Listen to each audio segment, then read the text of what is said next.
Adat Perpatih sinonim dengan adat masyarakat di Negeri Sembilan. Assalamualaikum. My name is Nurul Nadhirah binti Zailani. Perpatih custom is a customary law that originated from Minangkabau, Sumatra, Indonesia. Perpatih custom was practiced by Malays in Negeri Sembilan, some parts of Melaka, especially in Masjid Tanah, and some parts of community in Johor. Majority of them are Malays Minangkabau. It preserves the life of local community through the principle of harmony of life, including law, customary power, importance of property, family, and other aspects. But now, the dilemma is the situation that being faced by the Perpatih custom. It began to be challenged when modernizations and urbanization continue to affect and challenge the Perpatih custom system, and is mixed with new and modern elements. In fact, some cases, it is no longer taken seriously by the younger generation. Dilemma can be seen from the several aspects such as in the social, in the political and also economic. Ramai anak-anak buah ni tak tahu kehadiran ataupun adanya adat perpatih. Hi, my name is NURJAZMINA SYAZWANI, and I will continue the presentation about the issues in Adat Perpatih Dalama, cultural retrogressions in urban development. So the first issue is many young people have moved to the city. So many young people have moved to the city due to lack of job opportunities in the village, and this will result to many heritage lands have been abandoned as people have migrated. The only people left in cities are the elderly, who have lost their ability to work their land due to lack of energy, and majority of them live in houses and ancestral lands that are surrounded by Adat Perpatih.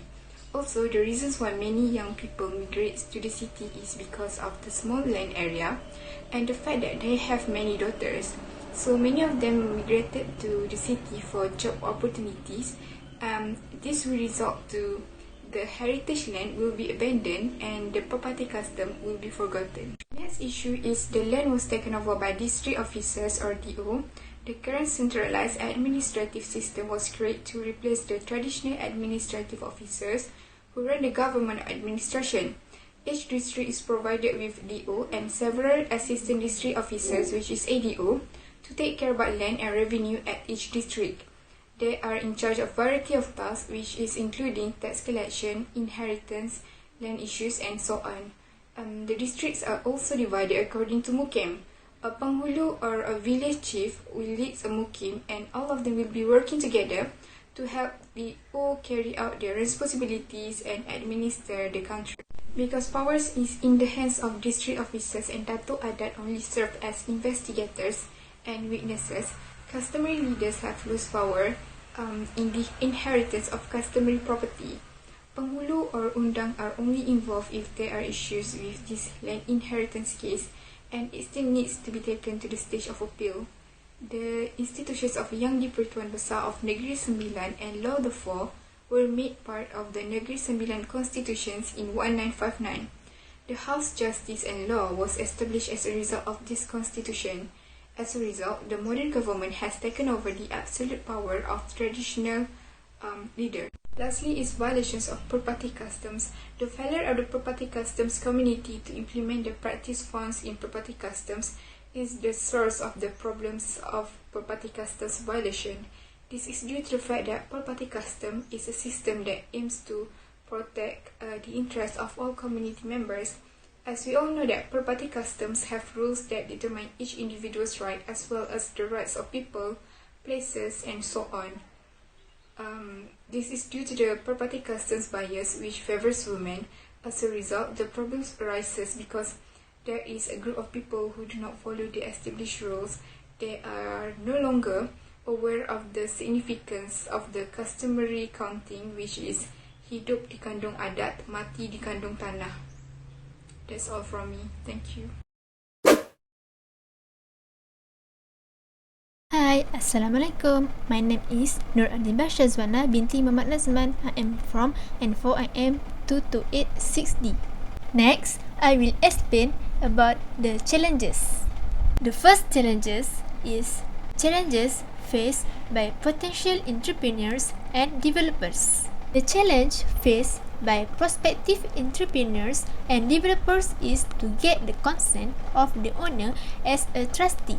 Consent from the owner as trustee is very important because the owner as trustee cannot make decisions on his own. Some studies show not many customary landowners want to register their land as customary land.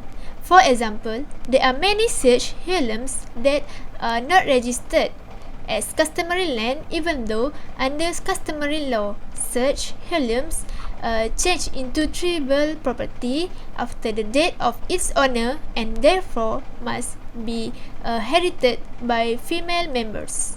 Furthermore, there are also customary land that lose their ownerships of the original tribe when they are sold or mortgaged.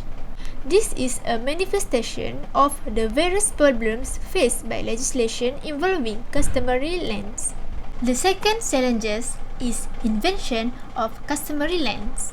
Commercial land and large-scale plantation activities are said to have encroached on or entered the village areas of indigenous communities without obtaining permission from the villagers. In granting permission for land development activities, provisional lists that known as PL issued to private companies for large-scale plantation activities is said to be able to execute land development and provide a source of income of the state government. There is also encroachment on customary land without any consultation with the community. Even more disappointing, reports of instructions made against the police were never acted upon. In fact, private companies involve the police when landowners violently defend their land. The last challenge is the owner of a customary land is too many compared to the small area of customary land.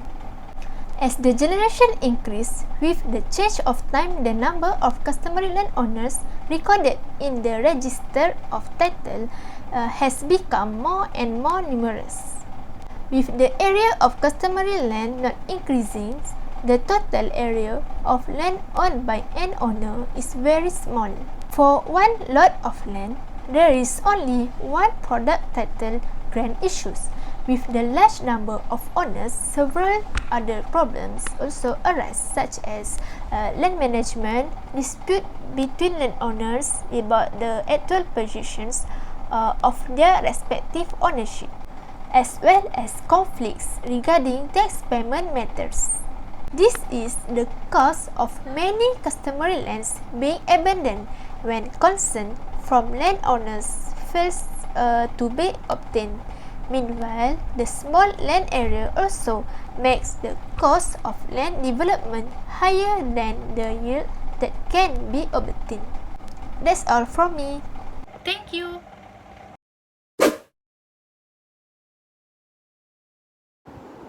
Assalamualaikum and hi. My name is NASTASYA ATHIRA BINTI Muhammad Nasir, and I would like to talk about the Adat Perpatih dilemma in the cultural retrogression in urban development. The impact changes in Negeri Sembilan is due to migration and urbanization. The rapid economic development has caused many residents to migrate beyond their patches to get a more better life and affirming jobs. This migration includes youngsters and also elderly. Most of them migrate to big cities such as Kuala Lumpur, Selangor, Pulau Pinang and Johor Bahru to find a better job and to find a pleasure in living in a big city. Meanwhile, the change or progress that occurs in the village is very slow, and the land area is getting smaller as a result of the land division. This is the reason why more people are in the village that starting to migrate to the city or abroad. A rapid progress in the government and private sector nowadays has provided many employment opportunities to the qualified societies, most of whom came from the village itself. The progress and modernization of today's young generation has also changed with the passage of time. Changes in the society is also due to advances in the field of communication such as film, radio, television, where the younger generation is strongly influenced by the values brought by the West culture. Next is the government interference, where the implication of the system, that is the role and function of customary leaders such as lembaga and buapa, is no longer important and not clear except the customary affairs only. Now they no longer have power over inherited land because of the administration of the land is already held by the Land and District Office. They are now only witnesses in the division of the land property and division of inheritance land grants, or to give any information to the officers concerned the inheritance and the land matters only. This change of land has taken place since the British government passes the Land Tenure Enactment in 1909 Masehi. With the existence of this deed has caused all registration of land ownership have used Western terms. Negeri Sembilan has several categories of land throughout its district, and among the type of land that are those defined as customary land or customary inheritance land that were never been used as individual property but become joint ownership in groups or tribes. The customary land refers to the land under the ownership of the Land Office gazetted by the under the Customary Tenure Enactment Chapter 215 and the Customary Tenure, which is Lengkongan Land Enactment 1960, and it is inherited hereditarily by a tribe in a groups. In a land registration certificate, the name of the tribe or race is recorded as customary land, which is found in Negeri Sembilan and Melaka.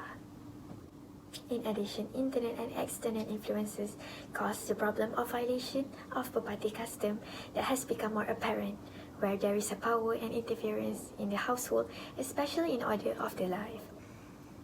The community has no longer lives in the Kadang house, where there are only several families consisting mother, fathers, and children who are each given of a bed in their own. This is also one of the weaknesses of the soul of the adherents of custom itself, to maintain the values and characteristics of the custom. These changes are also frequent, especially among young people who are easily influenced by Western culture. Now, this Adat Perpatih is not as pure as it used to be before, and it is also not fully practiced by the community now in Negeri Sembilan itself. Adat Perpatih in Negeri Sembilan at the present is only important in a few such things, including marriage, selection of customary leaders, division of property and inheritance only that being used for nowadays. Dalam memastikan adat yang berasal dari tanah Minangkabau itu terus dipraktikkan, satu pesta memperkenalkan amalan dan peraturan hidup masyarakat Negeri Sembilan diadakan. Hi, Assalamualaikum. My name is Puteri KHALEEDA bin AZIZ, and today I will present about the recommendation. The first point is the role of parents. The role of parents is very important in maintaining this Perpatih custom towards their children. Most of them migrate to the city, and this can cause their children to not know about the Perpatih custom practiced by their ancestors. A new generation like this needs to be exposed and given an approach to Perpatih custom. This is so that it can still be maintained in life and not forget what their ancestors inherited. As a measure, parents need to bring their children home together to their hometown. With that, they can spend time chatting with their grandparents. Indirectly, they will know a little or even the whole of the history of the origin of their family lineage. The second recommendation is hold an annual program on Perpatih custom. Various programs have been held to maintain the custom of Perpatih and not be abandoned. Among the programs conducted is the Citra Budaya Perpatih Negeri Sembilan program. This program success in dignifying and empowering adat Perpatih among the community in Negeri Sembilan.